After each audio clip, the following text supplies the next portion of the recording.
चर्चा को देश की सबसे बड़ी आबादी के राज्य में सबसे बड़ी असेंबली में इस चर्चा को यहां पर संकल्प पत्र के रूप में रखने के लिए इस सदन को तैयार किया। मैं आभारी हूं उन सभी माननीय सदस्यों का, सत्ता पक्ष के भी और विरोधी पक्ष के भी, जिन्होंने इस पूरी चर्चा में भाग लिया। लगभग 187 माननीय सदस्यों ने नेता विरोधी दल समेत सभी माननीय सदस्यों का मैं हृदय से धन्यवाद करता हूं कि उन्होंने बहुत रुचिपूर्ण तरीके से इस पूरी चर्चा की गंभीरता के साथ साथ इसे रोचक भी बनाया और सचमुच लोकतंत्र का मंच इसी गरिमापूर्ण तरीके से लोकतंत्र को इसी प्रकार से पुष्ट करता हुआ आगे बढ़ेगा जो पिछले 24 घंटे के अंदर हम लोग यहां पर सदन में और पूरा प्रदेश और पूरा देश यहां पर उठे हुए मुद्दों की ओर बड़े ध्यान से देख रहा है और सुन रहा है। हो सकता है कि अपनी अपनी दृष्टि और अपने अपने दृष्टिकोण की बात होती है, लेकिन 187 माननीय सदस्यों का, और मैं मानता हूं कि ज्यादातर माननीय सदस्य इस पूरी चर्चा में अपने अभिभाषण को और अपने विजन को रखना चाहते थे, लेकिन समय की सीमित संभावनाओं पर चूंकि चर्चा को हमें आगे बढ़ाना था, अभी हमें इससे संबंधित जो व्यापक रणनीति आगे बनानी है और समाज से जुड़े हुए सभी स्टेक होल्डर्स के पास हम जाएंगे, उन सब से चर्चा पर चर्चा करने के बाद एक विस्तृत चर्चा के लिए और अलग अलग सेक्टर वाइज जिन मुद्दों पर आज हम चर्चा करने जा रहे हैं, इसको लेकर के फिर हम लोग फिर सदन में आना चाहेंगे कि वास्तव में ये कल्पना से परे है कि सदस्य रुचि लें और इस महत्वपूर्ण चर्चा में भाग लें, लेकिन ये उन लोगों की आंखों को खोलने वाला है जो विधायिका पर और सदस्यों के आचरण पर उंगली उठाते हैं कि नहीं, प्रदेश के लिए या देश के लिए जब भी आवश्यकता पड़ेगी हम सभी अपना योगदान देंगे। इस चर्चा ने पिछले 24 घंटे के अंदर ये साबित किया है, इसलिए मैं भाग लेने वाले और इसमें श्रोता के रूप में भी बने हुए सभी मान्य सदस्यों का और विशेष रूप से नेता विरोधी दल का हृदय से धन्यवाद करता हूं।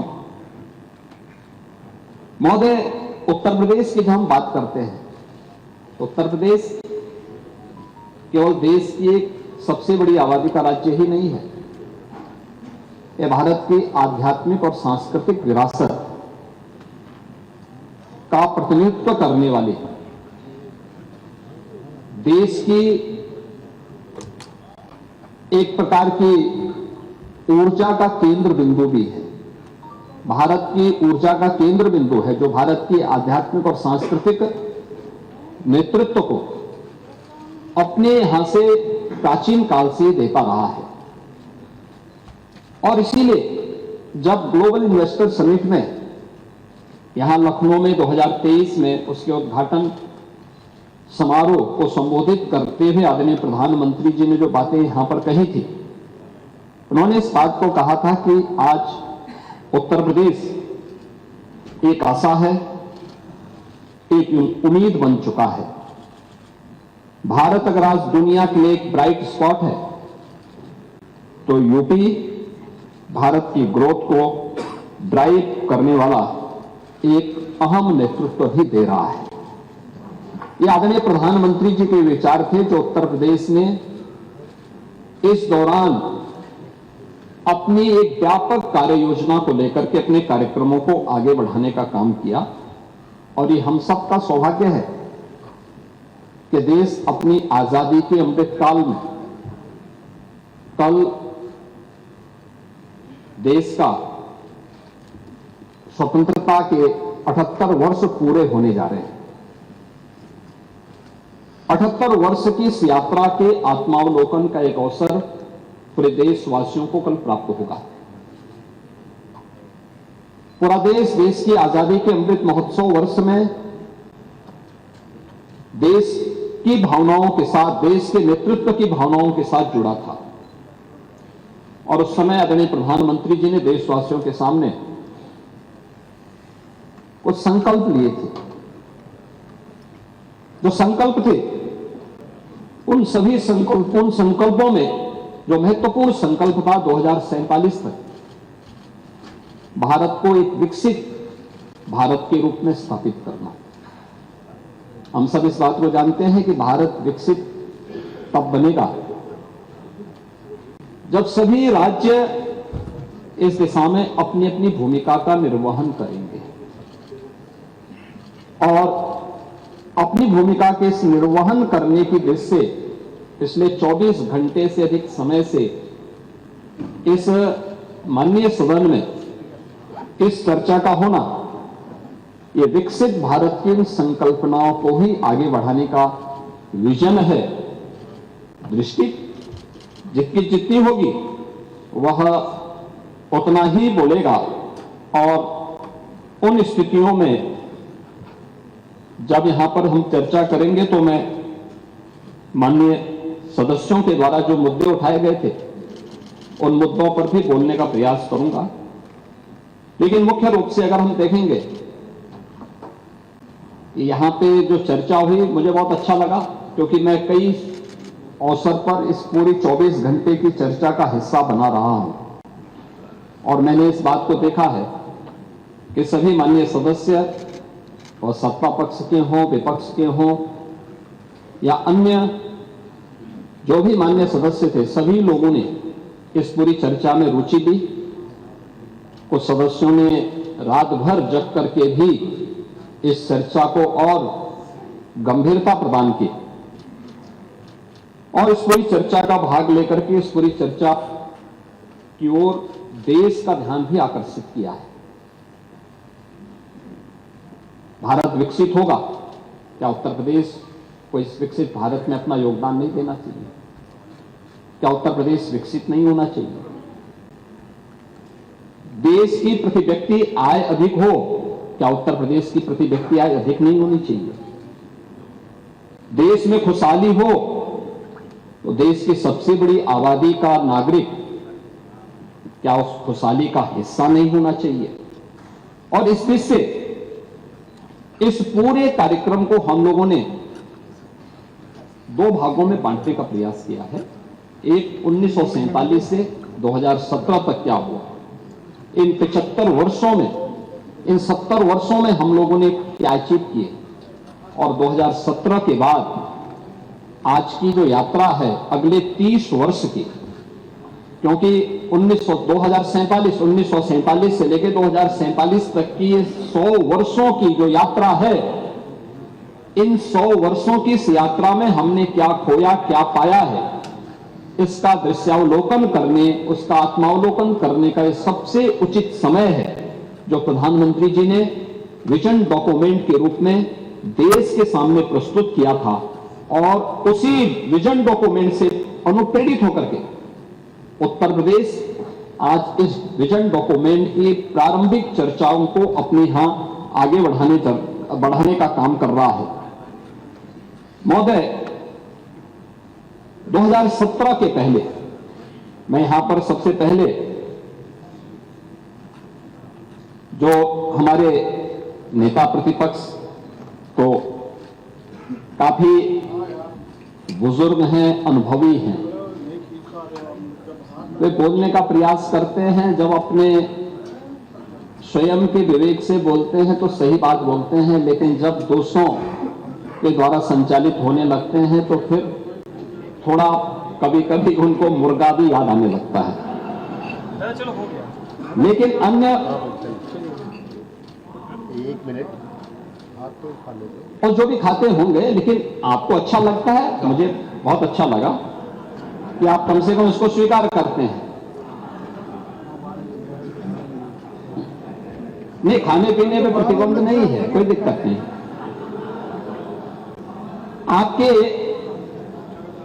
आपके विरोधी दल से जुड़े हुए कुछ माननीय सदस्यों के द्वारा भी यहां पे बहुत अच्छी बातें कही जा रही थी और कुछ कही जा रही थी, और मुझे उसी पे एक बात याद आई कि बड़ा हसीन है इनकी जवान का जादू, लगा के आग बहारों की बात करते हैं।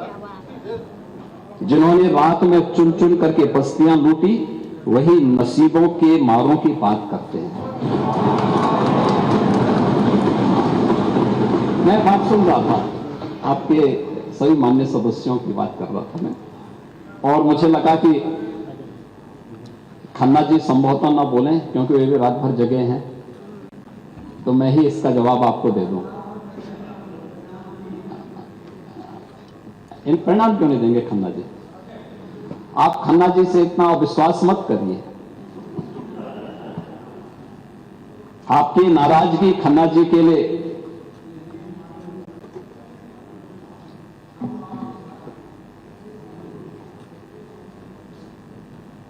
महोदय, इस पूरे विजन डॉक्यूमेंट पर जब हम चर्चा कर रहे थे तो मुझे 2-3 चीजें देखने को मिली। मैं अभी स्वागत करूंगा आप सबके प्रस्तावों का, और होना भी चाहिए। हर विधानसभा क्षेत्र में विकास होना चाहिए, हर जगह योजनाओं का लाभ मिलना चाहिए, बिना भेदभाव के गरीब कल्याणकारी योजनाओं का लाभ मिले, क्योंकि समावेशी और समग्र विकास की अवधारणा ही विकसित उत्तर प्रदेश और विकसित भारत की संकल्पना को साकार कर सकता है। लेकिन मैं उस विजन को देख रहा था जो विकास की कम,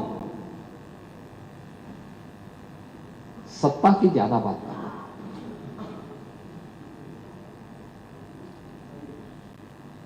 जो अपने स्वयं की बात कर रहा था। और मुझे आप लोगों की बातों से एक चीज लगी, जो लगी, जिसके बारे में चारवाक ने भी एक बात कही, यानी जो अपने तक केवल सीमित करता है, जिसके बारे में उन्होंने कहा था कि यावत जीवेत सुखम जीवेत ऋणम कृत्वा घृतम पिबेत भस्मीभूतस्य देहस्य पुनरागमन कुतः। और ये स्थिति आप लोगों की है, यानी केवल अपने तक सीमित करना। आपका परिवार डेवलपमेंट अथॉरिटी भी उसी का नमूना है। यही है, ये परिवार डेवलपमेंट अथॉरिटी की ये भावना ही इस पर आधारित है, जिसके बारे में स्वामी विवेकानंद ने कहा था कोप मंडूक होना। उन्होंने अपनी कथाओं में, अपने प्रवचन में एक बात को कहते थे कि एक कुएं में एक मेढक था,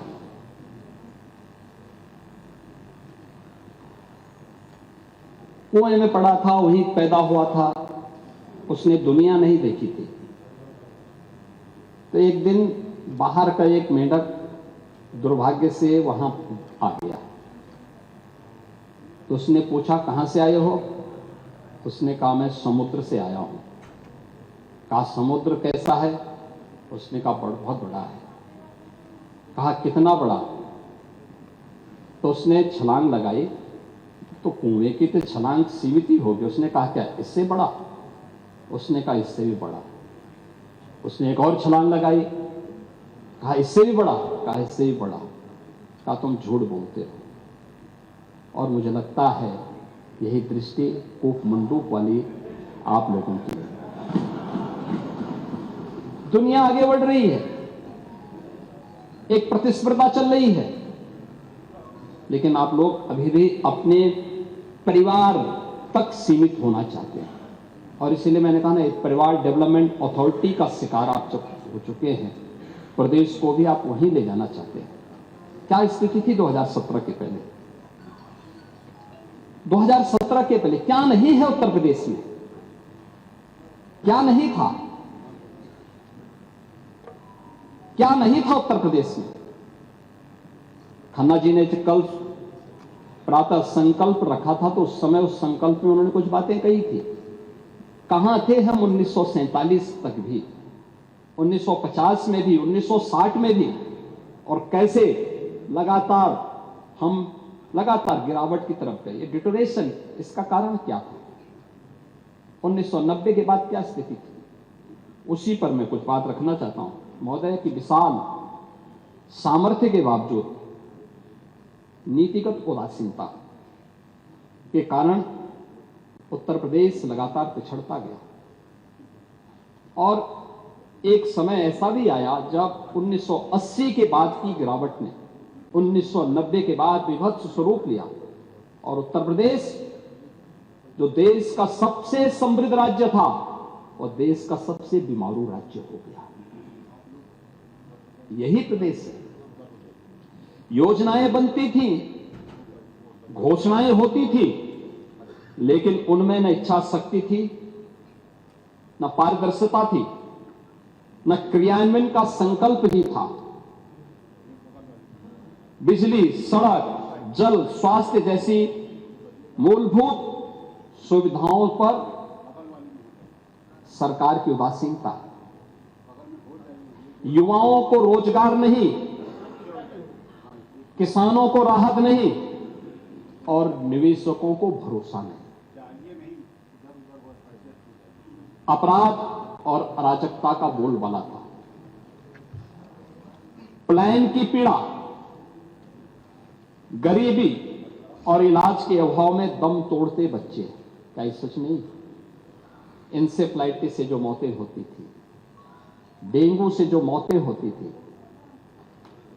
विभिन्न गंभीर बीमारियों से जो मौतें होती थी, ये सब क्या?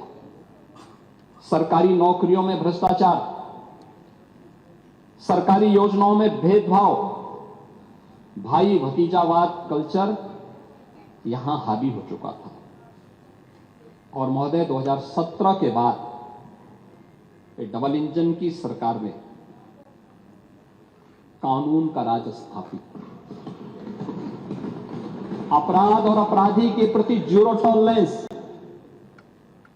उद्योगों के लिए सुरक्षित वातावरण और निवेशकों का ड्रीम डेस्टिनेशन, जल थल नभ की बेहतरीन कनेक्टिविटी, एक्सप्रेसवे, एयरपोर्ट, मेट्रो से जुड़ा, किसानों के खातों में सीधे सहायता जाना, युवाओं के हाथों में कौशल और रोजगार, सरकारी नौकरी हो या लाभार्थी परक योजनाओं का क्रियान्वयन बिना भेदभाव और बिना तुष्टीकरण के, सबकी संतुष्टिकरण के। आदरणीय प्रधानमंत्री जी का मंत्र सबका साथ, सबका विकास, सबका विश्वास और सबका प्रयास, यह प्रदेश की दशा और दिशा दोनों को बदलने में एक निर्णायक भूमिका का निर्वहन की है। अब यूपी सुशासन से, अपने गुड गवर्नेंस से आज उत्तर प्रदेश की पहचान है। अब यूपी की पहचान बेहतर कानून व्यवस्था, शांति और स्थिरता के लिए है। अब यहां वैध क्रिएटर्स के लिए नित्य नए अवसर बन रहे हैं। इंफ्रास्ट्रक्चर के साथ साथ यूपी में सरकारी सोच और अप्रोच में एक सार्थक बदलाव आया है, एक सार्थक बदलाव आया है। महोदय, मैं कुछ ध्यान आकर्षित करना चाहूंगा आप सबका। 1947 स्वतंत्र भारत में जो भारत की जो जीडीपी थी, उसकी हिस्सेदारी थी, स्वतंत्रता के समय भारत का जो वैश्विक वह 2% से भी कम रह गई थी। फिर भी जनसंख्या और ऐतिहासिक विरासत के बल पर भारत दुनिया की उस समय छठी सबसे बड़ी अर्थव्यवस्था थी 1947-1950 के पास। 1960 में भारत 10वें स्थान पर था। 1980 और 2014 के तक भारत 11वें स्थान पर गया और 2014 में देश का भाग्योदय होता है, श्री नरेंद्र मोदी जी देश के प्रधानमंत्री बनते हैं। 2014 के बाद प्रधानमंत्री मोदी जी के विजन के अनुरूप भारत की जो यात्रा आगे बढ़ी, परिणाम था 2017 में भारत दुनिया की 7वीं बड़ी 11 से 7वें नंबर पर आया, 24 में 5वें स्थान पर आया और 25 में भारत विश्व की 4थी बड़ी अर्थव्यवस्था के रूप में स्थापित हुआ। विजन डॉक्यूमेंट और विजन का मतलब क्या होता है? यह है यात्रा।